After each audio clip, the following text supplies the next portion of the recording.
misalnya satu konsep bagaimana membentuk birokrasi syariah di Aceh.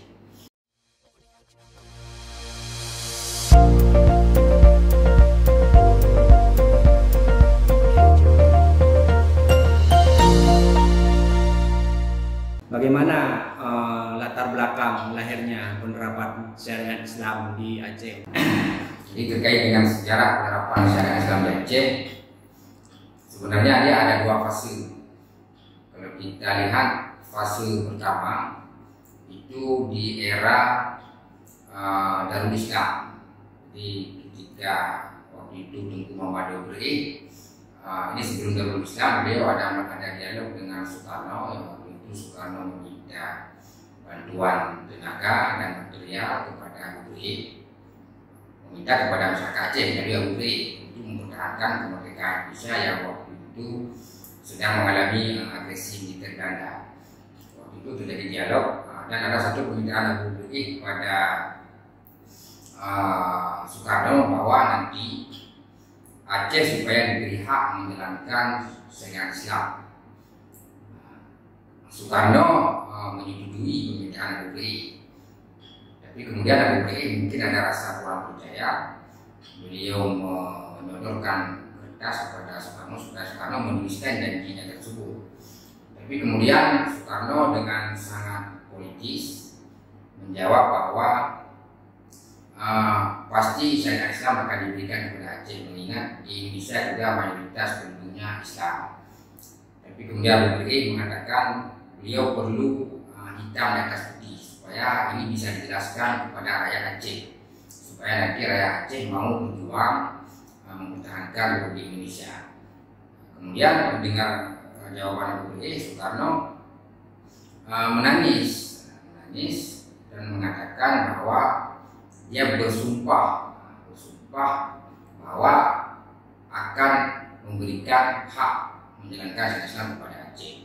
Cuma saja dia tidak mau menuliskannya karena Soekarno telah bersumpah kemudian percaya kepada Soekarno.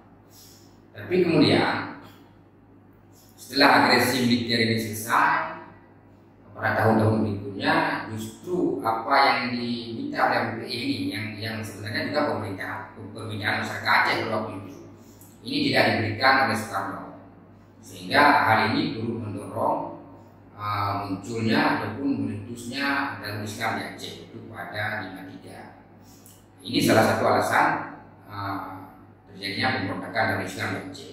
Walaupun juga ada alasan lain seperti pembubaran Polisi Aceh, tapi alasan isu syariat Islam ini juga menjadi alasan bagi Dobri untuk melakukan perlawanan terhadap Soekarno, karena beliau menganggap bahwa pemerintahan Soekarno yang dijalankan Soekarno tidak sesuai dengan syariat Islam dan Soekarno telah mengingkari janjinya.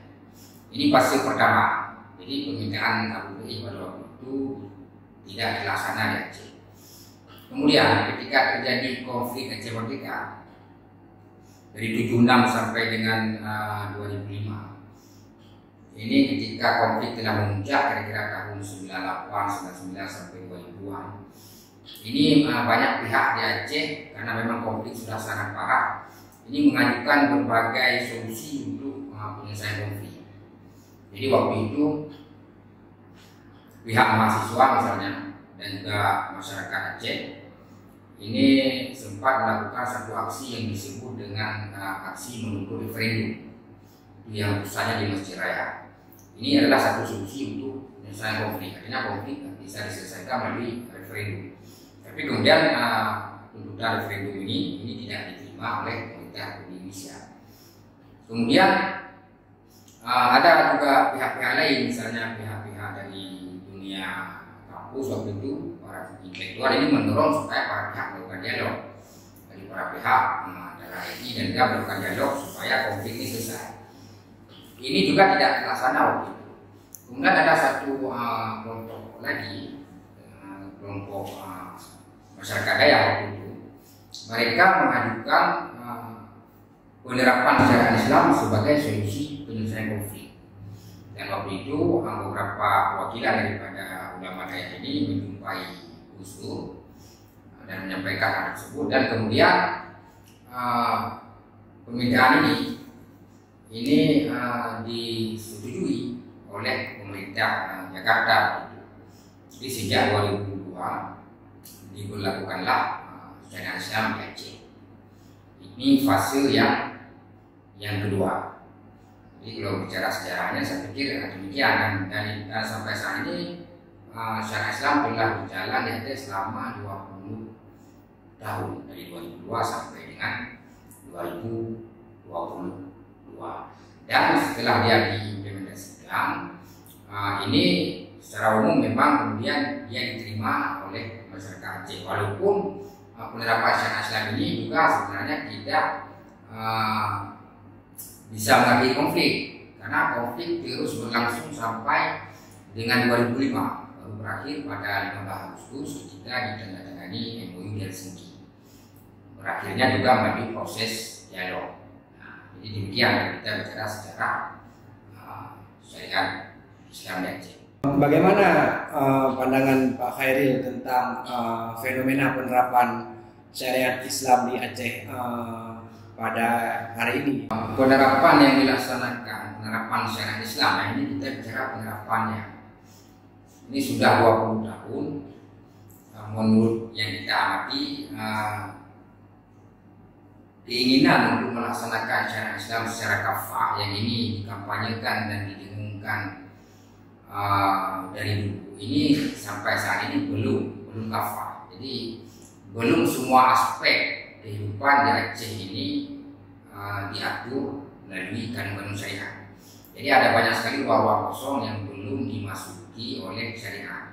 Jadi yang berjalan selama 20 tahun masih seputar hal-hal kecil, misalnya masih fokus di persoalan pakaian, kemudian di persoalan pergaulan muda-mudi, kemudian di aksi kriminal misalnya judi, khalwat dan lain-lain. Masih itu yang paling populer. Penerapan yang paling banyak dihukum di Aceh selama 20 tahun ini ya pelanggar-pelanggar yang seperti tadi, yang memang dia memang kejahatan pelanggaran syariat, tapi daya usahanya sebenarnya lumayan kecil lah, dengan tanda petik yang kecil.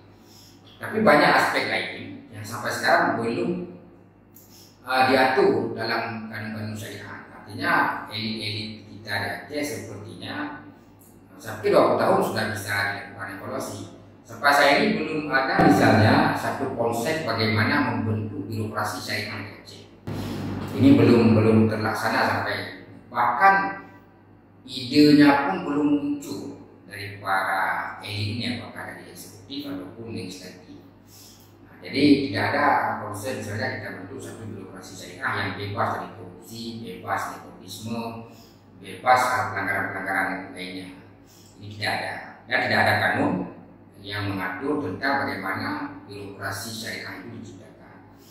Kemudian dalam aspek politik juga demikian. Ini juga belum tersentuh oleh syariah. Banyak sekali misalnya pelanggaran politik ya, ada intimidasi, ada money politik, ada politisasi agama. Tapi kita lihat praktik politik di Aceh ini menurut saya belum tersyariatkan, karena masih banyak money politik, masih banyak intimidasi dan sebagainya. Ini konsep bagaimana membentuk politik syariah yang sebenarnya juga diatur dalam Islam, itu ada fikih siasat. Ini juga sepertinya belum dibicarakan oleh para penggawa syariah, bagaimana membentuk satu politik syariah yang kira-kira tidak ada lagi ujaran kebencian, tidak ada intimidasi, tidak ada money politik, sehingga pemilu kita menjadi pemilu yang bersih.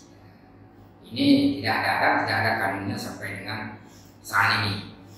Demikian juga di aspek-aspek lain. Tapi memang ada kemajuan sedikit dengan lahirnya kanun tentang lembaga keuangan syariah. Jadi memang ada upaya dari pemerintah dan juga legislatif untuk bagaimana caranya supaya praktik riba ini tidak lagi berlangsung di Aceh. Ini kita apresiasi, tapi sejauh ini memang belum, mungkin karena masih baru, masih ada yang perlu direvisi, mungkin belum maksimal. Tapi kita apresiasi. Tapi kalau aspek-aspek lain saya pikir belum, karena kita lihat misalnya di birokrasi pelayanan publik ini masih dipertanyakan. Jadi misalnya orang mengurus KTP itu kadang-kadang dia harus 7 hari balik ke kantor bupati atau kantor dukcapil. Ini yang seperti ini kan sebenarnya kezaliman terhadap masyarakat yang dia tentunya tidak sesuai dengan syariat. Saya pikir ini perlu diatur dalam kanun syariat yang mengatur tentang bagaimana pelayanan publik yang baik. Nah, kira-kira seperti itu. Kemudian kalau kita bicara pelanggaran syariat di Aceh, hari ini ada 2 model pelanggaran. Itu yang pertama pelanggaran terhadap syariat dan pelanggaran terhadap kanun syariat. Jadi dalam satu tindakan dia melanggar 2 hal. Misalnya mesum ataupun judi. Nah, ini praktik judi ini melanggar syariat Islam sebagai sebuah ajaran, dan dia juga melanggar kanun syariat Islam.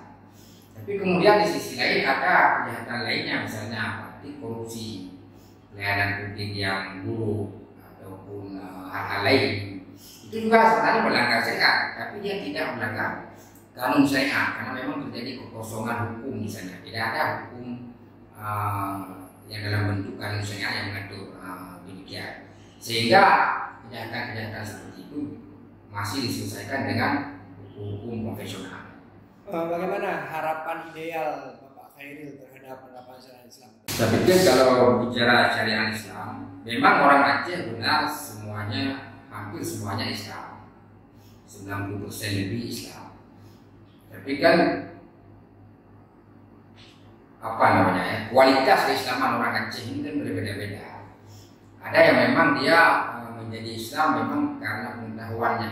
Ada juga yang menjadi Islam mungkin dia secara otomatis karena aspek keturunan.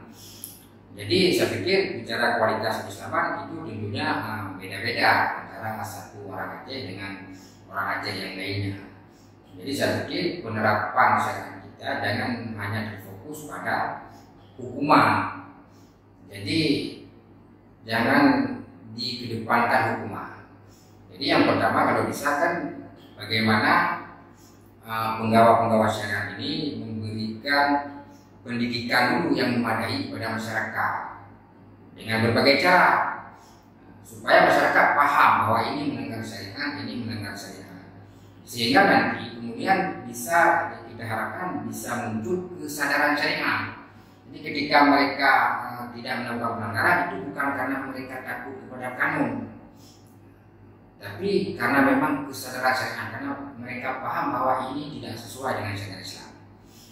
Itu yang pertama. Kemudian yang kedua, kalau bisa syariat kita, kalau bisa harus bisa. Jadi kampanye syariat Islam yang kafah itu, kalau bisa memang terus kita capai sana supaya memang kafah. Jadi semua aspek harus masuk syariat Islam. Seperti ruang-ruang kosong tadi ini harus diisi, harus ada kanunnya yang mengatur sehingga benar-benar kafah. Kemudian para elit ini elit di sini dia bisa eksekutif, bisa legislatif, bisa tokoh masyarakat, bisa akademisi, orang-orang terdidik ya. Jadi ini bagaimana mereka supaya memberi keteladanan dulu, ini khususnya pemerintah. Jadi memberi keteladanan dulu kepada masyarakat. Bagaimana misalnya mereka tidak melakukan korupsi, tidak melakukan pelanggaran-pelanggaran di birokrasi, kemudian tidak ada lagi istilahnya misalnya free proyek atau lain-lain lah, kira-kira seperti itu. Jadi dibersihkan dulu birokrasinya sehingga hal ini juga dilihat oleh rakyat. Jadi ketika pemimpin ini dia sudah bersih, kemudian kesejahteraan rakyatnya sudah tercapai, saya pikir ini lebih efektif daripada pemerintah ataupun DPR membuat kanun-kanun yang kemudian kanun ini ditekan kepada rakyat. Sementara pelanggaran-pelanggaran yang dilakukan oleh oknum elit ini selalu saja terabaikan, sehingga muncul keyakinan ataupun pandangan dari masyarakat bahwa syariat ini implementasi syariat ini hanya untuk rakyat, sedangkan elitnya tidak pernah tersentuh oleh hukum syariat. Jadi Jadi di sini saya pikir ini kesimpulannya nanti kan syariat Islam kita tumpulnya ke atas, tajamnya ke bawah. Ini saya pikir juga tidak seimbang, sehingga nanti akan ada isu-isu negatif, misalnya bahwa implementasi syariat Islam di Aceh ini hanyalah kepentingan politik penguasa saja. Saya pikir seperti itu. Ini yang harus diubah oleh pemerintah kita, bahwa kita harus meninggalkan ataupun mengurangi pola-pola tekanan yang berupa hukuman menuju pola-pola yang keteladanan yang dari atas supaya masyarakat melihat.